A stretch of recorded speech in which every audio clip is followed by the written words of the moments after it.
Subscribe करें हमारे YouTube channel साधना gold को और पाएं वीडियो सबसे पहले। और हाँ, बेल आइकन दबाना ना भूलें।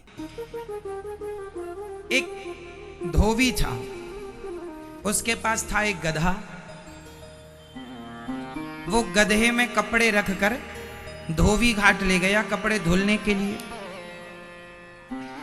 अभी धोबी घाट पहुंचा ही था कि उसे याद आई कि मैं गधे को बांधने की रस्सी तो भूल ही आया।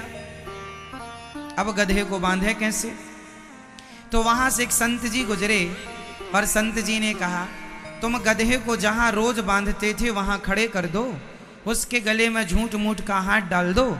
गधे को थोड़ी पता है कि रस्सी भूल गए हो। अब उसने गधे को खड़ा किया, गले में झूठ मूठ का हाथ डाला और अपना कपड़ा धुलने लगा। अच्छा, गधा खड़ा, गधे को लगा कि मैं बंध गया। गधा वहीं बैठे वहीं खड़ा होए वहीं बैठे। धोबी के पूरे कपड़े धुल गए। कपड़े का गट्ठा गधे के पीठ पे रखा, एक लाठी मारी, चल। गधा आगे ही न बढ़े। संत जी आए, क्या हुआ? धोबी बोला, परेशान हो गया, गधा चलता ही नहीं। संत जी ने कहा, उसे खोला है कि नहीं? धोबी ने कहा, बांधा ही नहीं था तो खोलूं कहां से? संत जी ने कहा, पगले बांधा नहीं था तो क्या हुआ? बांधने का झूठा अभिनय तो किया था। अरे खोल मत, खोलने का झूठा अभिनय ही कर। जब उसके गले में झूठ मूठ का हाथ डाला तो गधा चल पड़ा। अब आप बताओ, क्या गधा बंधा हुआ था? मैया बताओ, क्या गधा बंधा हुआ था? उत्तर दो पीछे वाली मैया। नहीं, गधा बंधा हुआ नहीं था, लेकिन वो अपने आप को बंधा हुआ मान रहा था। अब बताओ, वो गधा कौन? वो गधा कौन? कौन? नहीं, हम नहीं कह सकते ना।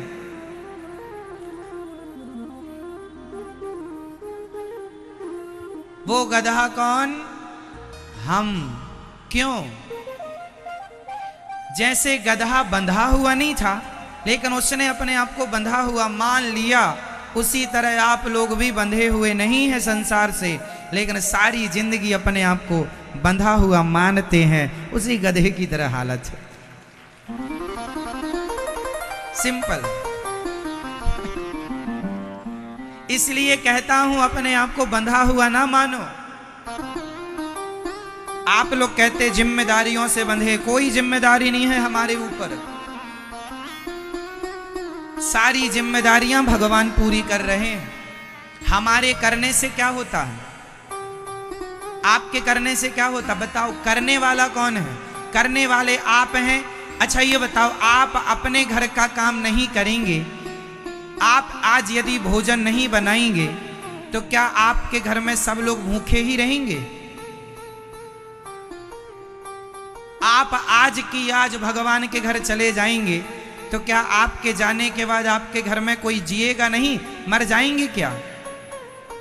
इसका मतलब क्या हुआ कि हम कुछ करते ही नहीं थे, लेकिन अपने आप को करता हुआ मानते थे। अरे करता कौन है? करता तो भगवान है, सब वही करते कराते हैं, हम झूठे हैं।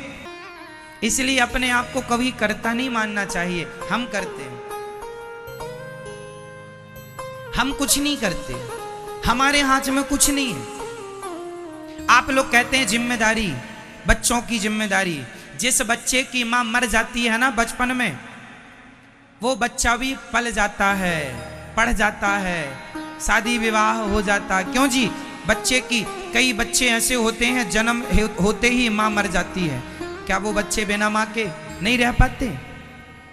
पालनहार यदि मां होती तो मां के मरते ही बच्चा भी मर जाता।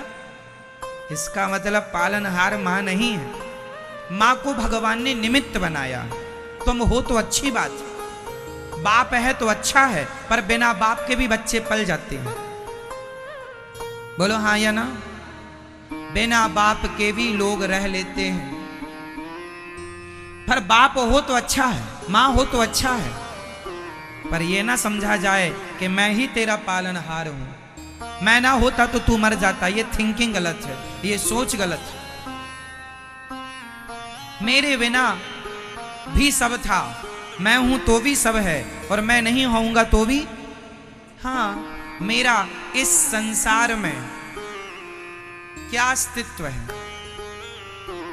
दुनिया के नक्शे में मेरी औकात कितनी है? दुनिया के नक्शे में मैं कहां दिखता हूं? भारत के नक्शे में मैं कहां हूं? कितनी बड़ी हैसियत है मेरी? इसलिए करने कराने वाले भगवान हैं। अपने आप को कर्ता ना माना जाए।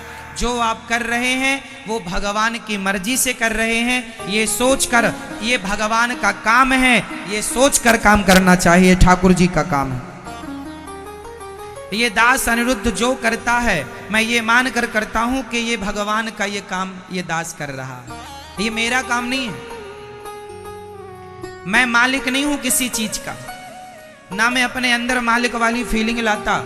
मेरे जैसा पापी कौन होगा यदि मैं किसी का मालिक बन जाऊं तो? ना, मालिक सबके भगवान हैं। उन्होंने हमें निमित्त बनाकर वो हमसे कुछ कराना चाहते हैं, सो करा रहे हैं। वो आपको निमित्त बनाकर आपको डॉक्टर बना दिया भगवान ने, तो मतलब भगवान ने आपको निमित्त बनाकर वो आपसे कुछ कराना चाह रहे हैं। उन्होंने आपको इंजीनियर बना दिया, वो आपको इंजीनियर बना के आपसे कुछ कराना चाह रहे हैं। उन्होंने आपको जज बना दिया, वो जज बना के वो कुछ कराना चाह रहे हैं आपसे। उन्होंने आपको कोई पैसा दे दिया, पावर दे दिया, पद दे दिया, ठाकुर जी कुछ कराना चाह रहे हैं, ये मानना चाहिए।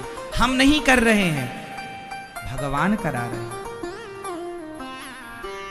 हम कौन हैं? जोर से बोलो, हम कौन हैं? जोर से। हम कौन? मात्र निमित्त, तिनका। बताइए, संसार में, इस पूरी पृथ्वी में इस तिनके की क्या हैसियत है? बोलो मेरी मां, इस पूरी पृथ्वी में इस तिनके की क्या हैसियत है कहीं इसकी जरूरत? इसके बिना प्रकृति का कोई काम रुक रहा है?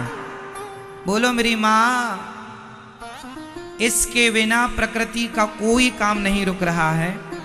इसके बिना प्रकृति बिल्कुल जस की तस चल रही है। जैसे इस प्रकृति में इस तिनके का कोई महत्व नहीं है, उसी प्रकार हमारी औकात, हमारी हैसियत इस तिनके से ज्यादा नहीं है। अपने आप को बहुत कुछ माने बैठे हो तो ये गलतियां ना करना। हम तिनका मात्र हैं, कुछ नहीं है हमारी हैसियत, है ना? क्या है हम?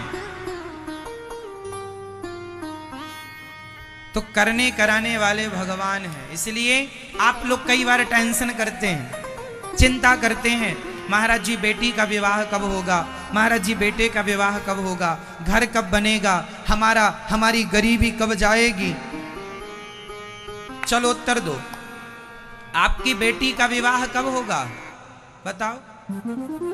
जब आप चाहेंगे तब, या जब भगवान चाहेंगे तब? जोर से। आपके चाहने से होगा कि भगवान से?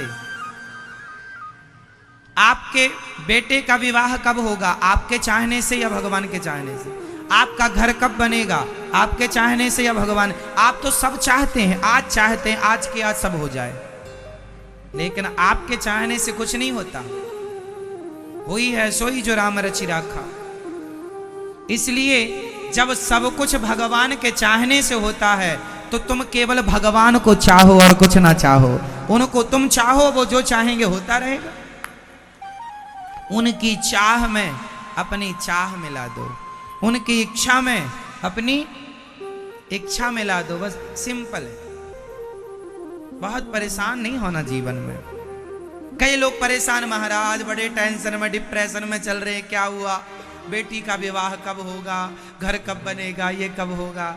तुम अपना काम करो, काम करते रहो, कर्म करते रहो, कर्म करते रहो, मेहनत करते रहो, प्रयास करते रहो। कब होगा कब नहीं होगा, जब ठाकुर जी चाह लेंगे सब हो जाएगा। तुम्हारे हमारे चाहने से कुछ नहीं हो सकता। जब कोई मर जाए, कोई किसी को मार डालता है, तो समझ लेना कि वह भी भगवान की इच्छा। कोई किसी के मारे नहीं मरता। जब भगवान मारेंगे तो कोई निमित्त बन के मार देगा। समझ लेना कि वो इच्छा भगवान की थी। सिंपल है। अपनी मर्जी कहीं ना चलाओ, जो हो रहा है उसमें सम्मिलित हो जाओ, चलते रहो पीछे पीछे भगवान की इच्छा के। काम ये इसका अर्थ ये बिल्कुल नहीं है कि आप कर्म छोड़ दें। काम करिए, मेहनत करिए, प्रयास करिए, सब चीजें आप कीजिए जो कर सकते हैं, पर क्या होगा उसका फल क्या नहीं। कर्म करना आपके हाथ में है, कर्मों का फल देना किसके हाथ में है। किसान खेत में बीज बो सकता है, पानी डाल सकता है, खाद डाल सकता है, फसल कितनी आएगी ये किसान के हाथ में नहीं है। किसान के हाथ में बीज बोना है, पानी डालना है, फसल कितनी आएगी भगवान के हाथ में है। कर्म तुम्हारे हाथ में है, कर्मों का परिणाम परमात्मा के हाथ में है। आज तक किसी के हाथ में परिणाम नहीं रहा, परिणाम की चाबी गोविंद के हाथ में। तुम एग्जाम दे सकते हो, नंबर कितने आएंगे तुम्हारे हाथ में नहीं है। एग्जाम देना तुम्हारे हाथ में है, नंबर कितने आएंगे तुम्हारे हाथ में नहीं है। बिजनेस करना तुम्हारे हाथ में है, बिजनेस से प्रॉफिट कितना आएगा तुम्हारे हाथ में नहीं है। हाँ या ना। तो हमारे हाथ में जो है वो हम करें। अब हम क्या करते हैं, जो हमारे हाथ में नहीं है हम उसकी चिंता करते, फल मिलेगा कि नहीं। पहले फल की चिंता ना करो, पहले कर्म करो। एक किसान सोचा गेहूं बो दूंगा, फसल होगी कि नहीं, कम से कम 50 कुंटल तो होनी चाहिए। सोचता ही रहा, तब तक बोने का सीजन निकल गया। सोचता ही रहा, अब बोऊं कि नहीं, बोऊंगा तो फसल आएगी कि नहीं, होएगा कहीं पानी तो नहीं गिर जाएगा, हानि तो नहीं हो जाएगी। अरे भैया तू अपना कर्म कर, फसल बोने का सीजन आ गया, फसल बो दे। कितना तू मेहनत करते रहना, काम करते रहना, खाद पानी डालते रहना, तू चिंता ना कर। जितना आएगा, जितना विधाता ने ईश्वर ने तेरे लिए तय किया होगा आ जाएगा। आप हर साल देखते हैं, ओला गिर गया फसल चौपट हो गई, पानी गिर गया फसल चौपट हो गई, बाढ़ आ गई फसल चौपट हो गई। कितनी भी फसल चौपट हो जाए, लेकिन परमात्मा को जितना देना है उतना दे के ही रहेगा। कितना भी ओला गिर जाए, ओला गिरने के बाद भी किसानों की फसल कटती है, पानी गिरने के बाद भी किसान फसल काटता है। क्यों काटता? जितना उसे देना है वो दे के रहेगा, चाहे पानी गिरे, चाहे आग बरसे, चाहे कुछ। जितना तुम्हारे भाग्य का है तुम्हारे पास आएगा। इसलिए पानी गिर रहा, किसान रो रहा है, भगवान सारी फसल बर्बाद हो गई। तू रो रहा है तो रोने से पानी रुक जाएगा? रोने से तेरा नुकसान कम हो जाएगा। जितना मिलना है मिलके रहेगा, चाहे तू हंस, चाहे तू रो, चाहे तू हंस, चाहे तू। जितना ईश्वर को देना है, किसी को कौड़ी कम नहीं देता, किसी को दमड़ी ज्यादा। समझदार तो चुप रह जाता, मूर्ख शोर मचाता, मेरे मालिक की दुकान में सब लोगों का खाता। देख के रहेगा। जिसने पेट दिया है वो पेट भरने की व्यवस्था भी वही करेगा, भूखा नहीं मारेगा, ये याद रखना। इसलिए आपके हाथ में क्या है? जोर से बोलो, आपके हाथ में क्या है? जोर से, क्या है? जोर से मेरी मां, कर्म करना। कुछ नहीं, ऐसा मत बोलो। हमारे हाथ में है कर्म करना। जोर से, हमारे हाथ में क्या है? कर्म करो। हमारे हाथ में कर्म करना है, कर्म करो। फल किसके हाथ में है? भगवान के हाथ में। इसलिए कर्म तू कर, फल मैं दूंगा। कर्मण्येवादी का रस्ते मां फलेषु कदाचन, यही अर्थ है गीता का। तू कर्म कर, तू युद्ध कर अर्जुन। तेरी जीत होगी कि हार होगी वो तू निश्चित नहीं करेगा, वो मैं निश्चित करूंगा कि तुझे जीत होगी कि तुझे हार मिलेगी। तू कर्म कर, तू गांडी उठा और चला, कर्म कर। सिंपल फंडे हैं जीवन के, लेकिन ये समझने में जिंदगी गुजर जाती है। बहुत ज्यादा उलझन नहीं है जीवन में, आदमी उलझ जाता है जबरदस्ती। उलझन इतनी नहीं है जीवन में। आज जितने लोग परेशान हैं, मुझे देखकर लगता है आज लोग परेशान हैं, ना हंस पा रहे हैं, ना खा पा रहे हैं, टेंशन परेशान। इतना भी लोड क्या लेना भाई, तुम्हारे हाथ में जब कुछ है ही नहीं, तुम अपना कर्म करो बस। ईश्वर बैठे हैं। किससे आज कोई अमीर है कोई गरीब, बताओ कोई अमीर क्यों है कोई गरीब क्यों है, बताओ उत्तर दीजिए। कोई अमीर है आज कोई गरीब है आज, क्यों? सब एक से क्यों नहीं है? उत्तर दो। कोई अमीर क्यों है कोई गरीब क्यों है? कोई 56 भोग खा रहा है, कोई 2-2 रोटी को तरस रहा है, ऐसा क्यों है? कोई ब्रांडेड कपड़े पहनता है तो कोई फटे कपड़े पहन के घूम रहा है, ऐसा क्यों है? उत्तर दीजिए। सब लोग अपने अपने कर्मों का फल भोग रहे, अच्छे का अच्छा बुरे का। इसलिए बिंदास जिंदगी जीना चाहिए। जो कर लिया था वो अब भोग रहे हैं, पगले अब गलत ना कर, क्योंकि आज का किया कल वही प्राप्त होगा जो आज किया। सिंपल है।